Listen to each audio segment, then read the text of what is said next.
Assalamualaikum warahmatullahi wabarakatuh. Salam sejahtera bagi kita semua. Saya Mirza Ratriadi. Kali ini dalam tutorial HTML dan CSS. Di kesempatan kali ini kita akan bahas mengenai child selector di CSS. Nanti kita akan bahas bagaimana caranya kita membuat desain tampilan web menggunakan metode child selector. Dan nanti ada tambahan mengenai class selector. Cuman saya nggak tulis di sini. Itu tambahan aja. Oke, child selector. Oke, untuk memahami child selector, kita pahami dulu yang namanya parent dan child. Parent itu orang tua, child adalah anaknya. Contoh gini, di codingan HTML yang selama ini kita gunakan untuk praktek ya, ada yang namanya parent dan ada yang namanya child. Contoh parent, parent itu head ini. Head, mana tadi pen saya? Oke, ya. Head ini adalah parent. Childnya adalah title, kemudian link. Karena title dan link ini berada di dalam head. Makanya head ini disebut dengan parent. Begitu juga yang utama deh di sini. Contoh di dalam tag body ini ya, body ini sebenarnya parent sih sebenarnya. Termasuk HTML ini juga ini leluhur ya, grandparentnya. Nah ini nih elemen HTML sini. Ya ini grandparent atau leluhurnya. Oke, di dalamnya di sini ada div. The div ini adalah parent. Sedangkan di dalam div ini ada beberapa child. Contohnya heading H2 ini. Nah, karena penutupnya di sini. Lalu div ini punya child lagi namanya P, paragraf. Nah, ini. Dan di dalam paragraf ada child lagi namanya ordered list ya. Ordered list ini. Ordered list ini adalah child dari parent.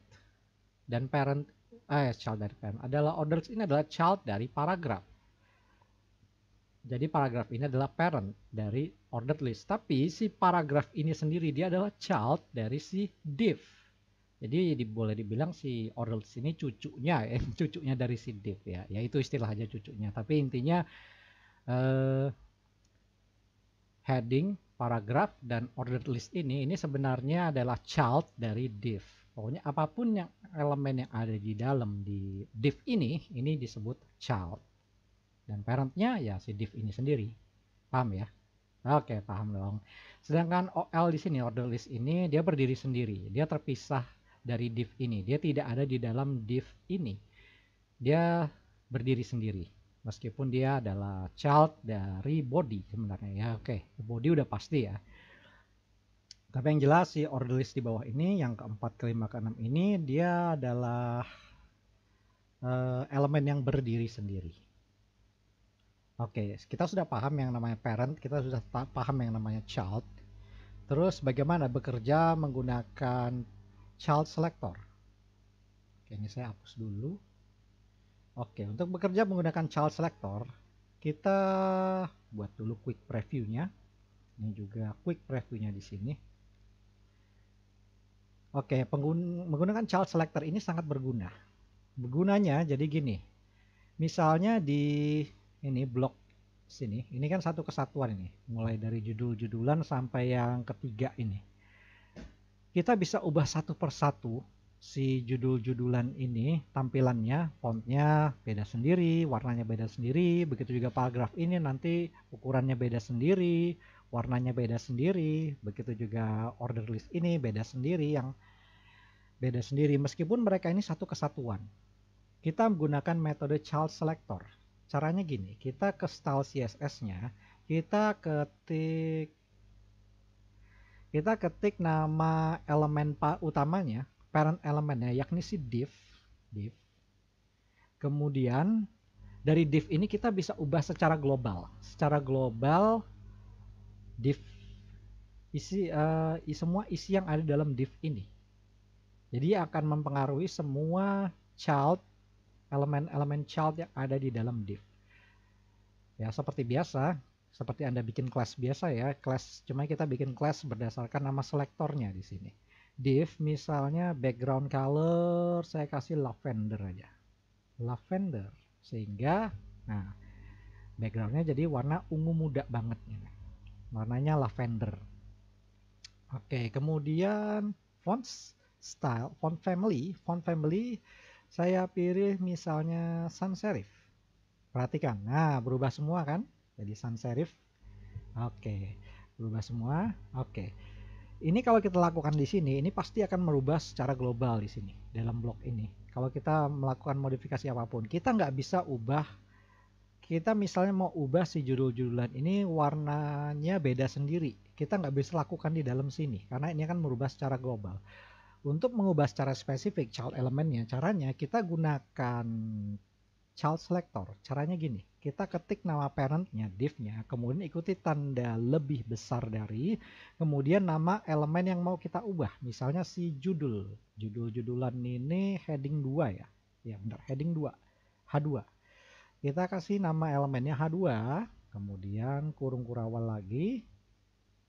Dalamnya, nah dari sini kita bisa ubah. Kita mau kasih misalnya colornya. Color warnanya misalnya biru. Sehingga berubah jadi biru. Nah, kelihatan kan? Jadi yang berubah secara spesifik adalah elemen dari H2 sendiri, H2-nya saja. Dia tidak akan mempengaruhi elemen-elemen lain seperti paragraf, terus ordered list, ini nggak akan berpengaruh. Kalau kita mau ubah yang lain, bisa juga, gampang. Div, jadi selektor utamanya, kemudian childnya, misalnya childnya si paragraf. Paragraf, kemudian dalamnya baru kita ganti, misalnya font size-nya saya taruh 20 misalnya, 20 pixel. Sehingga berubah. Nah, gitu. Berubah kan? Oke. Terus misalnya saya mau ganti deh hurufnya si judul-judulan ini. Font family-nya saya mau ganti. Font family-nya saya ganti misalnya monospace. Dia berubah monospace. Padahal secara global di parent-nya font family-nya ini sans serif. Sans serif ini mempengaruhi secara global isinya. Tapi kita bisa ubah secara spesifik, kita bisa override. Sekalipun parent-nya ini sans serif, kita bisa ubah sendiri font family untuk salah satu elemen child-nya. Contoh si H2 ini. Font family-nya saya ubah monospace. Dia berubah. Dia nggak ngikutin font family bawaan dari parent-nya, yakni div ini. Jadi inilah kegunaannya, keuntungannya kita menggunakan child selector. Jadi kita bisa ubah secara spesifik tampilan-tampilan yang ada di child-nya. Meskipun secara global di parent-nya kita bisa ubah juga, tapi hanya secara global. Namun apabila ubah secara spesifik, kita bisa override konfigurasi dari properti elemen-elemen globalnya. Paham ya? Pasti paham. Oke, kita lanjut. Kita misalnya mau ubah si ordered list-nya. Bisa banget. Div OL ordered list. Kemudian kita ganti jadi font family-nya. Font family-nya kita ganti jadi serif. Nah, dia berubah sendiri. Ya, font size-nya juga bisa kita ubah. Font size-nya misalnya 18 pixel. Nah, berubah sendiri kan? Nah, colornya juga bisa kita ganti di sini di paragraf. Color misalnya saya ganti jadi hijau aja, green. Nah, berubah sendiri. Gimana? Paham? Paham ya? Gampang. Nah, karena ini karena kita mengubah child selector di sini, ordered list yang ada di sini yang di luar blok ini nggak akan berpengaruh. Karena kita mengubah ordered list ini, ordered list yang merupakan child dari div. Karena ini di luar div, keempat kelima, karena ini di luar div, maka dia tidak akan berpengaruh. Kalau mau berpengaruh ya kita bikin sendiri, kalau mau ya gampang seperti ini. Nanti juga berubah sendiri. OL misalnya font family-nya monospace. Font family-nya misalnya si monospace. Nah, dia berubah sendiri nih di sini. Jadi si OL ini ya OL yang ada di sini, bukan OL yang ada di dalam si divisi di div ini. Paham ya? Oke. Kalau paham ya itulah caranya menggunakan child selector. Child selector ya. Child selector menggunakan nama elemennya. Sebenarnya ada satu lagi cara yang mungkin sebenarnya ini lebih efisien sih dan mungkin lebih banyak dipakai juga. Ini berguna kalau misalnya kita mendesain satu halaman yang kompleks isinya. Banyak elemen-elemen yang masing-masing elemen itu punya tampilan tersendiri. Biasanya web berita tuh kayak gitu tuh. Oke, ini cara kedua. Ini cara pertama ya. Kita pakai nama selektornya. Yang cara kedua kita buat nama kelas sendiri.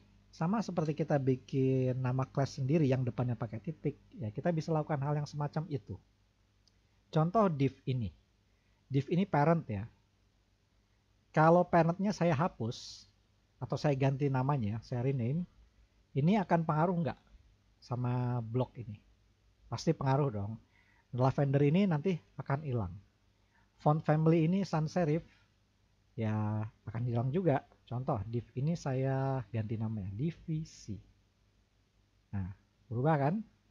Nah, jadi font family-nya ini font family si paragraf ini berubah jadi sans serif. Jadi ya berubah jadi defaultnya sans serif dan warna backgroundnya sendiri div ini jadi putih lagi. Nah, supaya bisa kembali seperti yang kita inginkan seperti tadi, ya harus kasih titik depannya dan jangan lupa kita kasih class di sini. Div class divisi. Nah, dia kembali berubah jadi warna ungu belakangnya, warna lavender. Oke, terus childnya sendiri bagaimana? Childnya supaya lebih bagus, ya kita ganti nama di sini. Kita kasih titik depannya. Meskipun sebenarnya ya di sini nggak akan mempengaruhi juga sebenarnya sih. Cuman ini agak lebih bagus lagi. Kalau parentnya ini misalnya dia nama kelas sendiri, maka childnya juga nama kelas sendiri juga sebaiknya. Jadi bisa ketahuan div ini maksudnya div yang mana gitu. Karena bisa saja di satu halaman ini Anda punya div yang lebih dari satu. Ini cuma satu. Gimana kalau divnya ada 2, 3, 4 dan seterusnya. Nah div ini jadi bingung. Ini div yang mana? Div yang kedua, ketiga, atau keempat? Ya kan kita mana tahu. Oleh karenanya kita samakan. Lebih baik kita samakan. Misalnya ada div lagi deh di sini. Umpamanya saya bikin. Misalnya saya bikin ini div kedua. Div kedua misalnya. Nah, div kedua. Nah, jadi div ini kan bingung ini, div yang mana ini?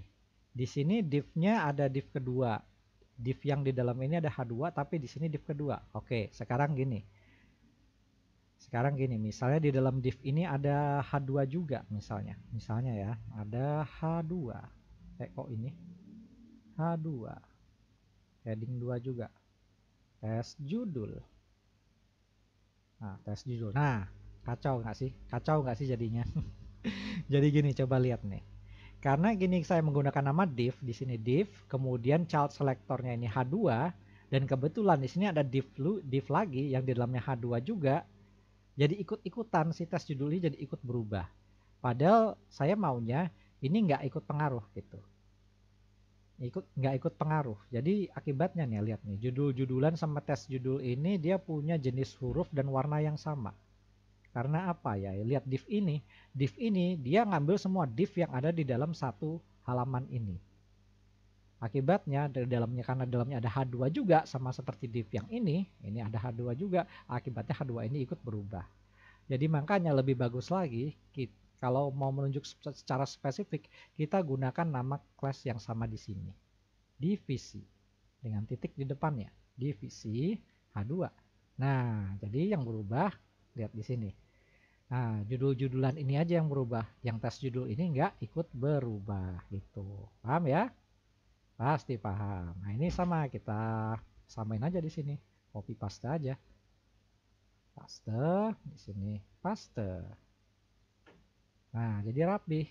Nah, ini juga ini ini ini beda. Ya. Oke, ini salah satu kegunaan lagi ya dalam menggunakan class. Kita menggunakan class selector. Tadi kan kita menggunakan child selector menggunakan nama elemen. Nah, ini salah satu cara yang menurut saya lebih baik, apalagi kalau kita membangun tampilan web yang isinya tuh sangat kompleks atau banyak elemen-elemen yang sama, contohnya div tadi. Karena di sini ada dua div ya. Karena di indeks HTML ini ada dua div, jadi supaya nggak ambigu, kita buat nama class sendiri di sini.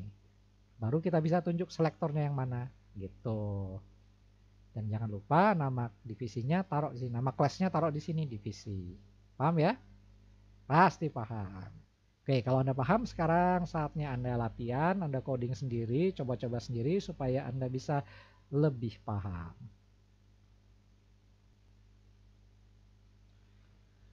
Oke, kalau begitu di kesempatan kali ini kita sudah bahas mengenai child selector di CSS. Tadi kita sudah bahas bagaimana bekerja menggunakan child selector dan juga menggunakan metode class selector.